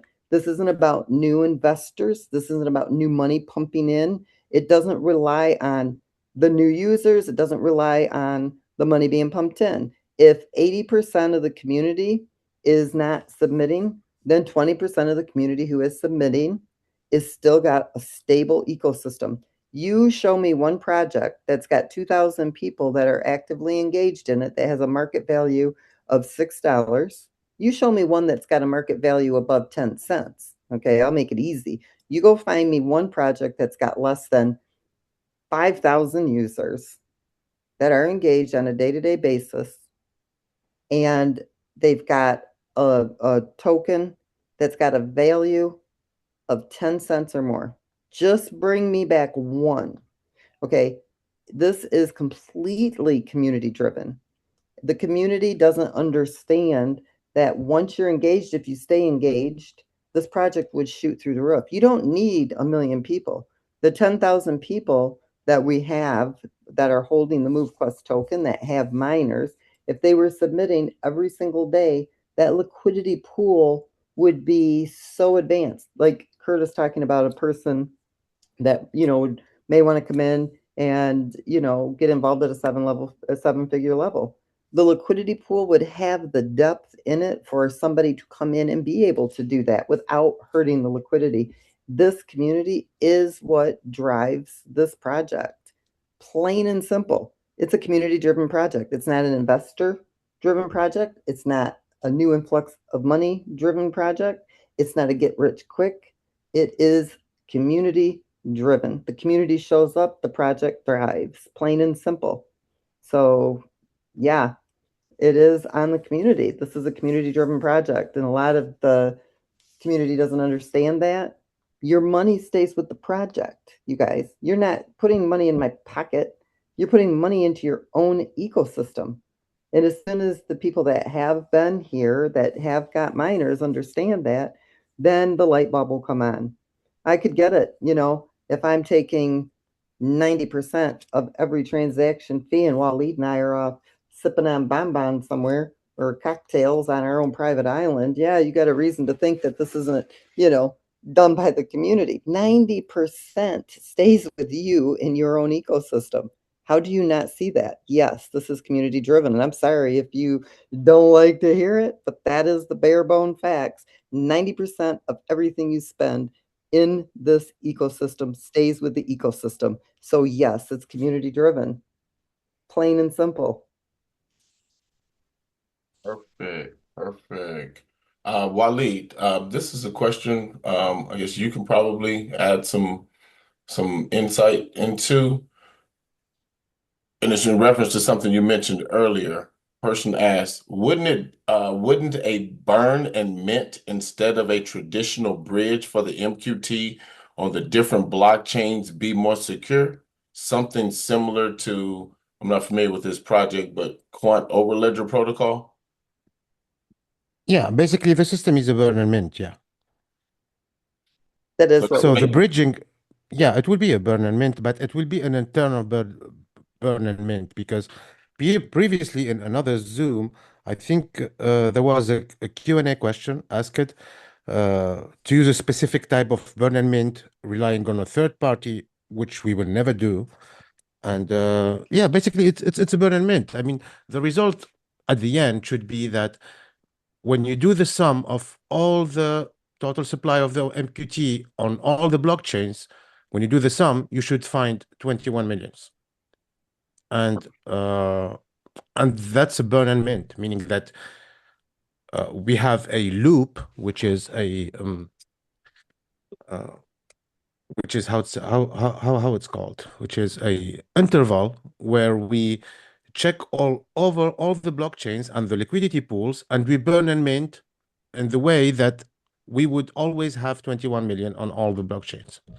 So yeah, so that's simply that. It's not a simple bridge. A simple bridge would be 21 million on each blockchain. So we will do a burn and mint actually for that. Got it. All right. Let's see here. And these are a couple of quick ones, real quick. What about the MQT that is in the reserve contract? I know, Annette, you've addressed that on a number of occasions, and that is all predicated on actual growth within the community to support the release of those tokens into circulation at that time. Is there anything else to add to that? So this here is the ecosystems contracts, right? Can you guys see this? Yes. So there's 2,690,070 MoveQuest tokens that are in the ecosystem. So when there is USDT that needs to be paired to MoveQuest, it comes out of this contract. If you go to the liquidity tab on your dashboard, no, I'm sorry, right here, contracts tab, you'll find the liquidity vault right here. Okay, that's the contract address. You can go to snowscan.xyz and put that contract address up in the search bar, and you'll see MoveQuest that comes in and out of that liquidity vault contract. It's a smart contract. So when it needs to add liquidity, it'll pull it from the liquidity vault. And when it has MQT that needs to go into the vault, you'll see it going into the vault. You'll see it coming in from the incubator. You'll see it coming in from the evolution contract, the mining dot contract, the boost contract. You'll see it coming in from the liquidity pools wallet that injects the liquidity. You'll see it. That's the only time you see it go out. The only time MoveQuest goes out is when it's going in the form of liquidity. And that would be this one right here, liquidity vault. This here is the MoveQuest vault. Okay, this is the mining MoveQuest. This is the MoveQuest that is put into the mining pool right here. Okay, so from the MQT vault, the only MoveQuest that ever leaves the vault is what goes into the mining pool, and it's deposited April 1st of each year. And anything that is not mined from that year's token supply will go from the MoveQuest vault into the liquidity vault. Okay, so anything that wasn't mined because there wasn't enough, the community, right? 0.25 on the mining, and then the 3,100 in the hatchery. Anything above that that wasn't mined goes into the liquidity vault. It stays with the community. It doesn't go to me or Waleed. So these are smart contracts that you can look at. Let's see. Right now, you guys, we're doing like, this is insane. 129,000 MoveQuest tokens are circulating right now. That gives us 140% liquidity coverage. So that means, well, and look at our market cap, 783,000, but our actual liquidity is at 1 million. Okay, 1,097,000. So we've got 40% more liquidity than what we should have. That's good. That's the overflow. Most projects, they get 2 to 10% liquidity coverage. We've got 140% liquidity coverage. We've got 90,977 tokens in the pool. But if you look at the supply again, supply, the ecosystem itself still holds 2.6 million. That's future liquidity. Okay, as the market value of MoveQuest goes up, this becomes even higher in value. It just gets higher and higher and higher in value. If you go and you look at, let's see if this will come up.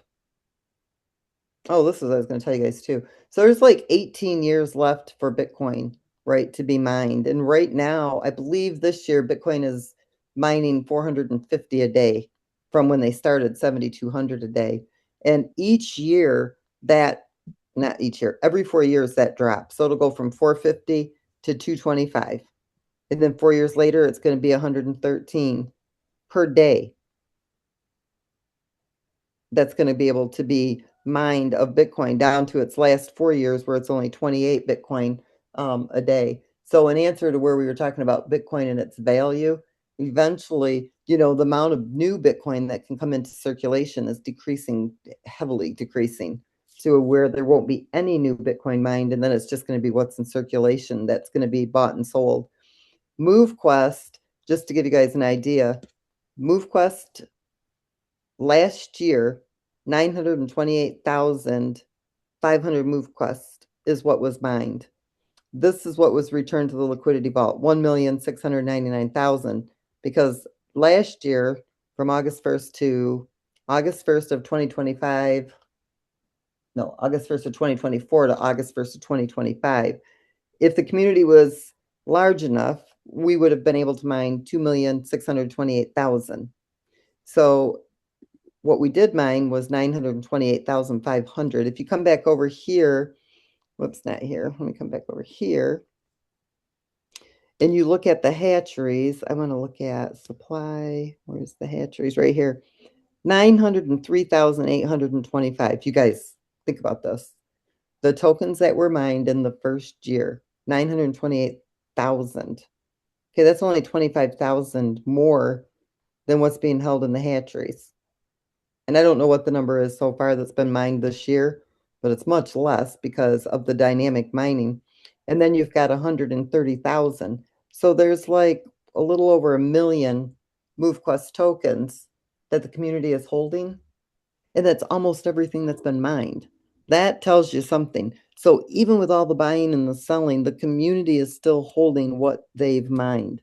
So as people were selling, there were still others buying. So that's amazing. So you guys should be excited about that. I do want to show you guys one more thing before we get ready to close up tonight. If you go to your hatcheries, we've got a new dashboard coming for the hatcheries, hopefully soon in the next couple of days, I'm hoping. But go to the Golden Hatchery and click on Global Stats. And you can run, it'll scan your cards. It's going to tell you everything, okay, that is in the Golden Hatchery, Tier 1 through Tier 5.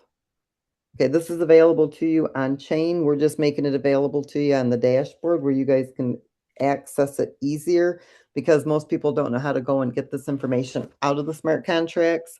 And so I asked Waleed, he made this available for me because it takes me a lot of time too to go and extract this information from the smart contract. So he just made it on my admin dashboard.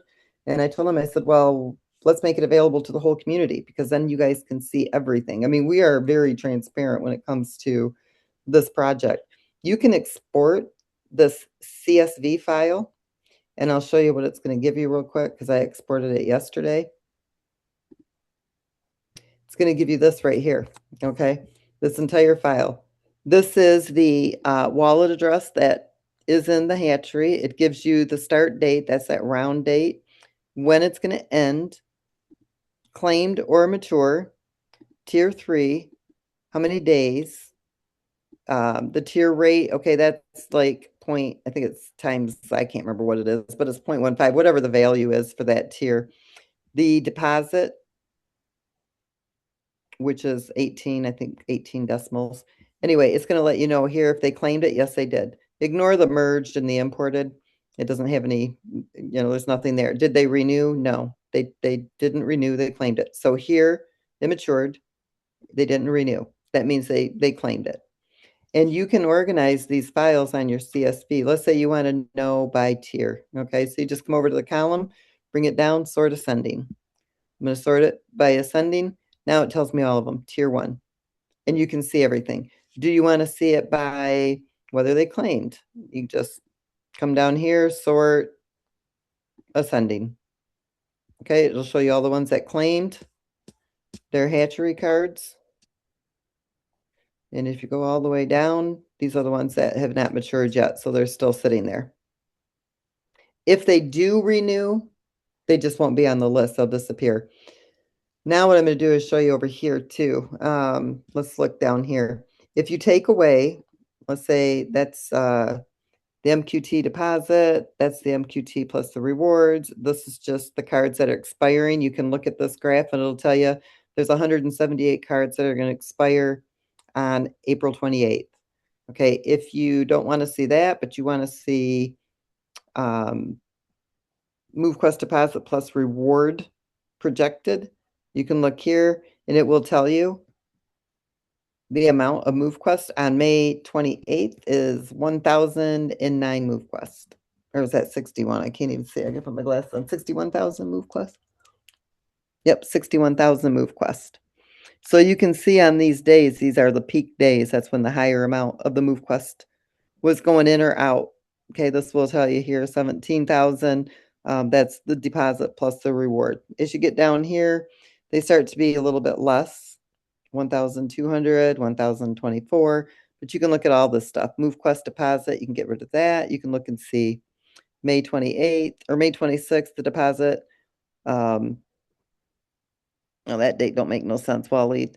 MoveQuest deposit, May 26th of 2026. We haven't even hit that date yet. So he'll have to explain what that's actually supposed to mean.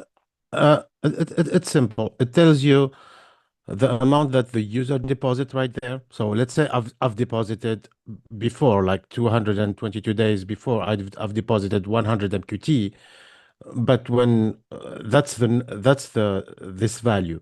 But when you go to the MQT deposit plus reward, I would have, let's say, 1.5 or 150 MQT or 160 MQT.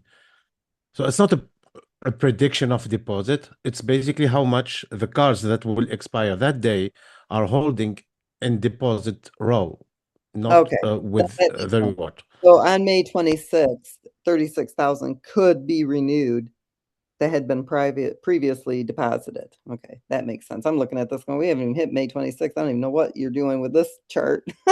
Okay, that makes total sense. And then here, you can look at, go ahead and explain this one.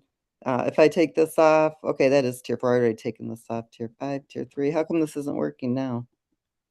Yeah, you unselect the one that you don't want to Oh, I see. need to unselect that one. There you go. Now you can see this because they're smaller tiers, obviously. So tier 1 would be all the orange, and you can look at that date over here. So these would be what could be deposited on any given day that's upcoming. Okay, because these days they didn't actually make that deposit as what could be deposited on their renewals.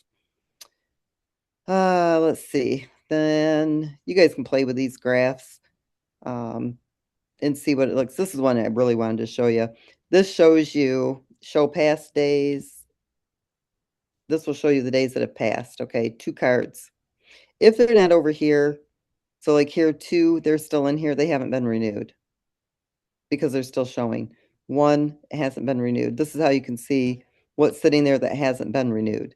If you want to see only the future, this will tell you what today's are. There were 35 cards. This is the amount that was deposited. This is the amount plus the reward deposit plus the farmed reward. And of those 35 cards, 1 is in tier 1 and 34 are in tier 4. Now, if they had renewed, this number would be less, meaning X amount had renewed. So as of today, any of the cards that renewed, they've not, or that have come due, they have not renewed them. And then it will tell you tomorrow, whoops, I don't want to do that. Tomorrow, looking at April 23rd, which actually is today, but it's the time zone that we're using, 81 cards. And you can see here, 79 are in tier 4, 2 are in tier 3. So that's 81. They haven't renewed. So that's how you can look and see what's coming up. And you can see this. I think, what does it give them? 50 days, Waleed?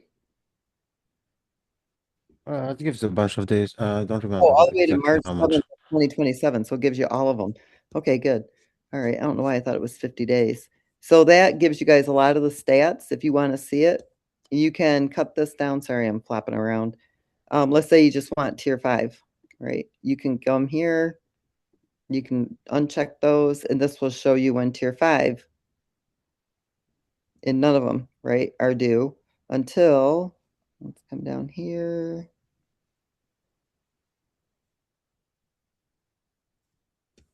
right here.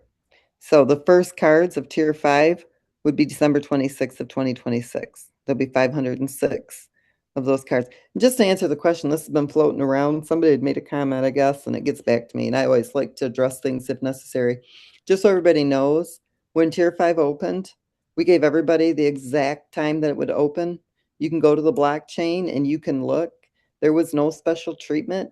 There was no VIP entry. There was no, here you go, let's get 100 of you in first before we open it up to the community. That's the good thing about decentralization. We told the entire community when tier 5 was going to launch.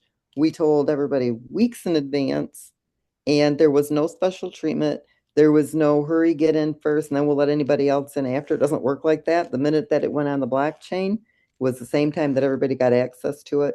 And I myself am not even in the tier 5 hatchery. So that did not happen. For any of you that hear that rolling around, that is false.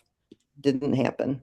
If you only want to see tier 4, this will give you all of the tier 4 stats right there. So you can see the cards for just tier 4. You only want to see tier 3. There they are. You only want to see tier 2. So you guys can play around with that. If you want to see the incubator, for example, click on incubator, click on global stats, and then you can scan the cards for the incubator as well. And the same as the nest. Click on nest, and then click on global stats. This tells you there's 5,100 and some cards in the incubator. And then the nest, click that, click global stats. You can run it. And again, you can export that CSV file so that you have it for your records. It's not something that changes, very frequent. So really, once you run the CSV file, you only have to download it once. You don't have to keep going back and rerunning it, because it doesn't change on a day-to-day basis, because you have it for the next over a year worth of time. Yeah. So hopefully you guys, Just a correction. If you want to be updated, you need to scan, because basically you scan every card that was created today, the day before, etc. So to be up to date, you launch the scan, which is basically going through all the cards existing in the in the hatcheries globally. right? But So it's not if there was 80 there yesterday and I rescan tomorrow, there's still going to be 80 there from yesterday. That's not going to change. yeah, but you will have new cards coming today. Yeah, I have new cards that'll come in today from people that are depositing. So you'd be able to see that. But I'm saying if you wanted to see what is expiring from the last 210 days, it's already Yeah, here. sure. So it's not like they have to come back and rescan that every day to see it if they got it for the last 210 days, because it takes 210 days. So when it gives you this, it's giving you that full detail. Yeah, if you want to see what went in each day, yeah, you'd want to rescan so you can get the update for today's cards that went in. Absolutely. So you're right on that, Waleed. But I was talking about if you wanted to see past. So you had a snapshot of everything that had already happened. That's already happened. You don't have to rescan for that, because that what has happened doesn't change on your spreadsheet. But yeah, if you want to see what goes in on a day-to-day basis, yeah, you'd absolutely have to rescan for the new info. So yeah, clarification, 2 different things, but good clarification to make. So yeah, and then you guys too on the nest. Okay, so let's say you don't like the 75% thing. You just want to make sure that you put that 25% back into the nest, and you can get them back in, but it still does open it up for other people in the community to take advantage if they're in the nest and see it first. So it does make it more competitive, but it does make it better overall for the community. And the nest, you can see how many cards are in the nest, how much the values are in the nest. Gives you an idea of what you're competing against. I mean, it does make it kind of fun. You don't know who the people are, right? Because it's all by wallet, but at least you can see, I don't know who any of these wallets are. I have no idea who the people are behind the wallets, unless it's my own wallet, or maybe my sister or Waleed, because I know their wallets. But other than that, I don't take record of people's wallets. And so it does make it it keeps it safe for the user, but you still get the information. This is all the information that's on blockchain. This is why I love blockchain. Everything is there. Everything is viewable. You can see everything. And if there's other stats you guys want that we're missing, let me know and we'll add them. We're trying to give you guys as much information at your fingertips as you can possibly get your hands on to help you understand the project better and how it works and operates. So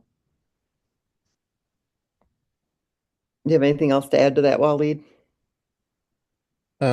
Nothing really. Just saying that all this data was available day one on the blockchain, but we are trying to make it available for everybody, so Just makes it easier you for you to can read it, access. etc. Yeah, most Yes. people don't know how to go and read these, how to operate the scanners and to extract the information that you would really love to see. So what we've done is we've just made it really easy for you right here on the site. So when you're clicking these buttons, you're actually making a call to that smart contract, and that smart contract is bringing back this data and giving it to you here versus you having to go to the smart contract and try to find it yourself. That's all it is. Yep. This doesn't give as much data as like the golden hatchery, but you can see there's 10,000. I haven't even looked at this one yet. 10,000 cards in the contract, but he doesn't give you all the data that the other one has. But that's all right. Yeah, I'll have to take a look at that. Was it supposed to be there? I'll have to take a look at that. Normally it should run properly. Okay, well, that'll be good. All right, any other questions? I know I kept you guys on here. We went well above the liquidity, but we're touching on the 2-hour mark, so we're gonna go ahead and cap it there for this evening. Once again, Ms. Lynette, we definitely appreciate you, taking the time to walk through each of the areas that you have, and especially around the liquidity and understanding how liquidity is made, how it is, and how it functions and flows through the entire ecosystem. So we'll definitely be getting this recording out for those that choose to go back and listen to it again to gain even more clarity and understanding. So I want to thank all of you for coming, spending a little time with us this evening as well. And we will go ahead and see all of you on the next one. We're going to go ahead and close it out here. Y'all have a wonderful evening, everybody.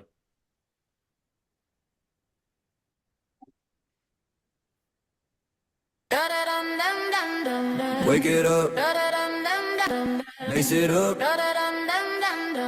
turn it up, tighten up. Reps on the rack, numbers on the screen. Every single squat feeds the machine. Sweat on the floor, data in the veins. Power in my stride, charging up the gains. Push through the burn, feel the meters climb. Every clean form, every perfect time. Body is the rig, motion is the code. Stronger every set, leveling the load. Tighten up, let the muscle mind. Every move turn an effort into shine. Step, lift, breathe. Watch the count erupt. Highest power on the block when we tighten up. Tighten up, feel the system sink. Each deep lunge like a fuel-rich link. Built from grit, never out of luck. We don't give in, we just tighten up. Tighten up, tighten up. Wake at the dawn, hit another round. Calories to credits in the battleground. Friends in the gym, crew on the app. All of us aligned on the same roadmap. Straps on the bar, heartbeat in a race. Chasing bigger stats while we shape this place. Steel in my core, fire in my lungs. Every single rep pays out in the long run. Tighten up, let the muscle mind. Every move turn an effort into shine. Step, lift, breathe. Watch the count erupt. Highest power on the block when we tighten up. Tighten up, feel the system sink. Each deep lunge like a fuel-rich link. Built from grit, never out of luck. We don't give in, we just tighten up.